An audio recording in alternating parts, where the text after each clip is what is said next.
உறவுக்குள்ள கல்யாணம் பண்ற யோகம் யாருக்கு இருக்கு? அத பத்தி ஒரு சின்ன பார்வை இது. சரி, ஜோதிடம் வச்சு பார்த்தா யாருக்கு சொந்தத்துல கல்யாணம் பண்ற அமைப்பு இருக்குன்னு சொல்றாங்க. அதை இப்ப பாப்போம்.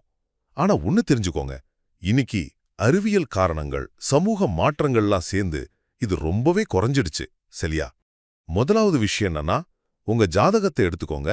அதுல லக்னம்னு சொல்ற முதல் வீட்ல இருந்து 7வது வீடு, அதாவது உங்க கல்யாண வாழ்க்கையை குறிக்கிற வீடு, அதோட அதிபதி அவர் 4ஆம் வீட்ல இருந்தா அது தாய் வழி சொந்தம். அப்படி இல்லனா 5ஆம் வீட்ல அது பூர்வீகம் இல்ல கொஞ்சம் தள்ளி இருக்கிற சொந்தம். இல்லனா 9ஆம் வீட்ல இது அப்பா வழி சொந்தம். இப்படி இருந்தா உறவுக்குள்ள திருமணம் நடக்க வாய்ப்பு இருக்குன்னு சொல்றாங்க.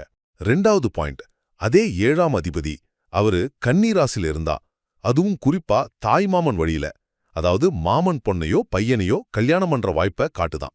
இது மட்டும் இல்ல, அந்த 7ஆம் வீட்ல புதன், அதாவது தாய்மாமனை குறிக்கிற கிரகம், இல்லன்னா குரு, அத்தைய குறிக்கிற கிரகம், இவங்க வலுவா இருந்தாலும் கூட சொந்தத்துல கல்யாணம் பண்றதுக்கு ஒரு தகுதி இருக்குன்னு சொல்லப்படுது.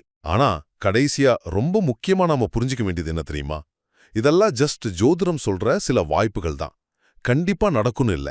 ஏன்னா இன்னைக்கு பாருங்க, ஹெல்த் ரீசன்ஸ், ஸ்டேட்டஸ் வித்தியாசம், படிப்பு, பர்சனல் சாய்ஸ்னு எத்தனையோ விஷயங்கள் வந்துருச்சு.